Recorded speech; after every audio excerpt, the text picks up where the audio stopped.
嗰度發生。係啦，連續呢個黃大仙上村啦。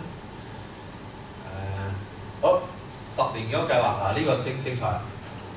10年建屋計劃咧就係港督麥理浩咧提出嚟，喺1973年到1985年之間咧，要為180萬嘅市民提供 clean plan 嘅公共房屋，係嘛？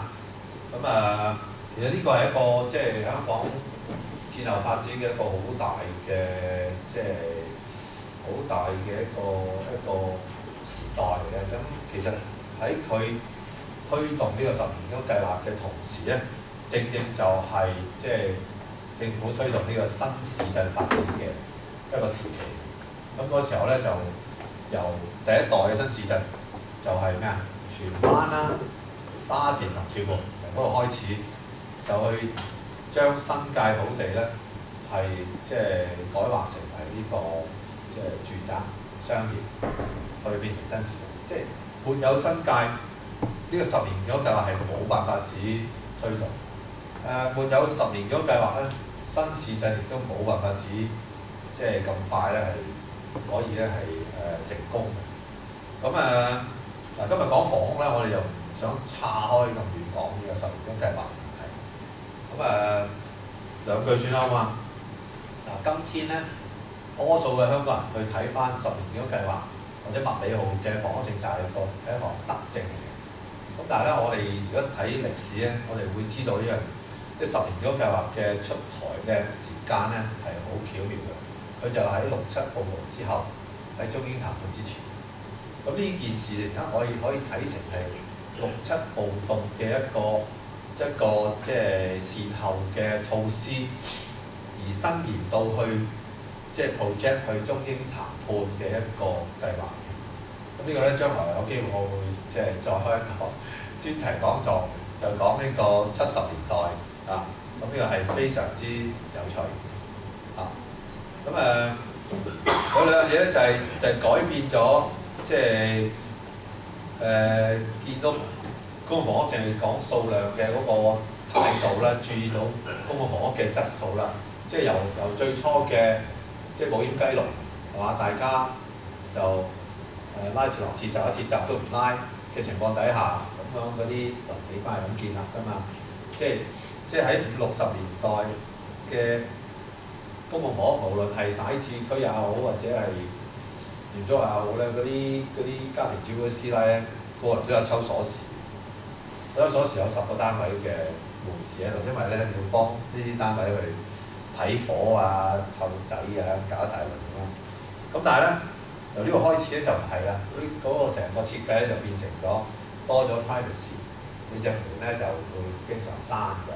咁於是咧整下咧就冇咗呢啲逼出嚟嘅鄰里關係，咁咧就變咗即係由嗰啲叫做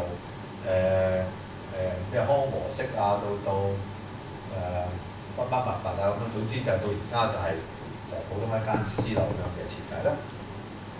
同埋咧引入呢個社區規劃元素咧，即係話喺個屋邨嘅即係發展裏邊咧，必須有配套嘅，包括咩咧？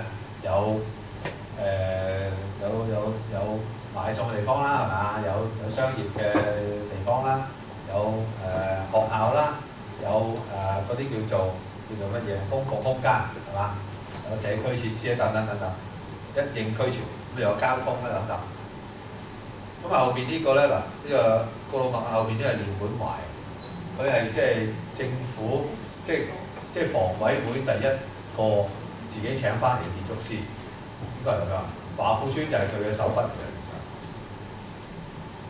好，新市場頭先講咗啦，咁就係因為其實最主要嘅問題就係因為即係港島同埋九龍咧嗰個地實太少，因此咧就要開拓新市場。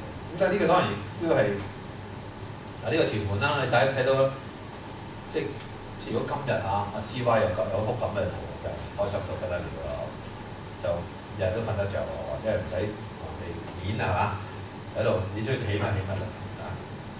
咁荃灣啦，呢個沙田又係咁嘅啦，你睇黃冚冚嘅，咁呢啲就係開心到不得了嘅地方。好，咁問題係嗱，即係當然今天咧，我哋睇翻荃灣啊、沙田啊、屯門啊，以至後來嘅即係元朗啊、上水、粉嶺啊，再後啲嘅東涌啊，即係將軍澳啲水圍等等係嘛？咁其實係即係製造咗大量嘅優質嘅生活空間俾香港市民。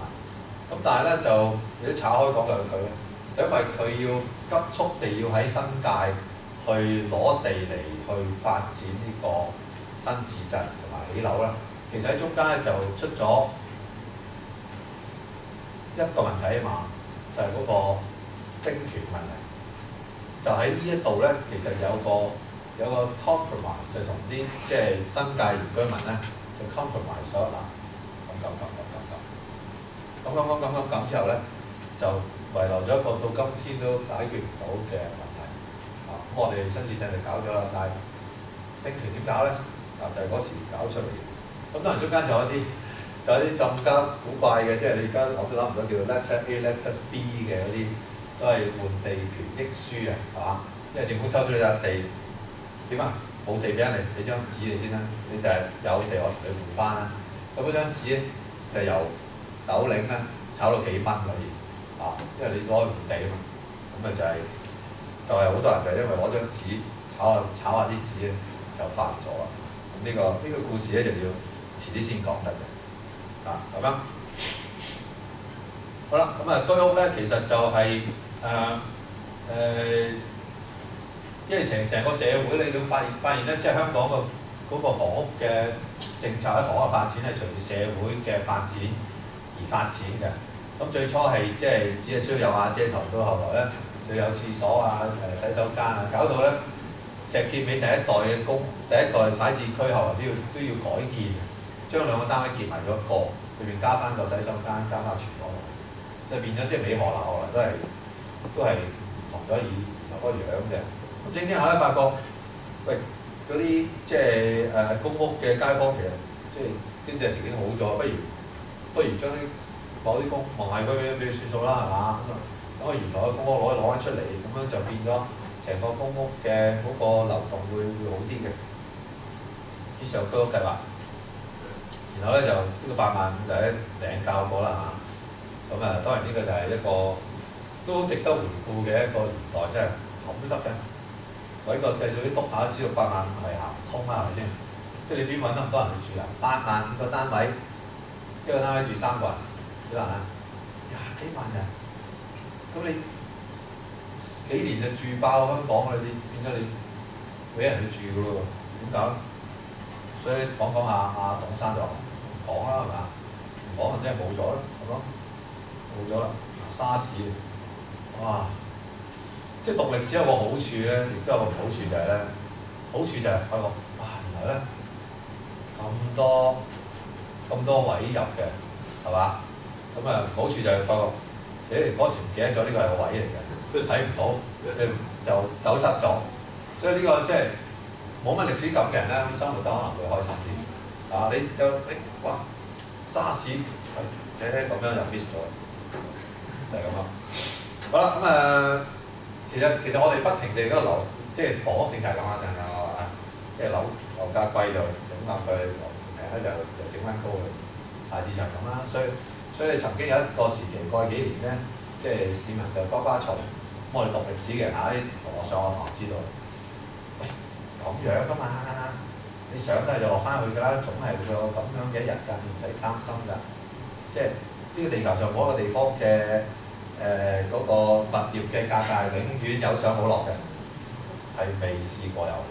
人類歷史冇呢樣嘢，所以唔需要太過緊張。所以而家我哋可能調轉頭咧，喂緊張得滯喎！而家周圍去搶地啊，搞到咧嚟緊係大劑嘅真係，啲嘢多得滯。因為你知道而家咧就買一笪地出去咧，有個年限規定嘅，即係 best before，你一定要起樓嘅，你唔可以唔起嘅，起就罰錢。於是咧，你買一笪地咧，你就要定時。我好似記得啲3、4年之後起咗笪樓出嚟。咁好多話以前咧買咗唔起啊，擺喺度啊，即係雪住佢啊咁樣。而家唔得嘅，即係之前嗰幾年賣出嘅地咧，呢幾年就慢慢就出現咗可以賣得嘅單位。咁啲單位咧就好似 BB 要出世咁，有好多阻住佢唔出世，一定要出世，一定要賣，就係咁樣。好。，thank you 啊！我哋有少時可以互動下嘅。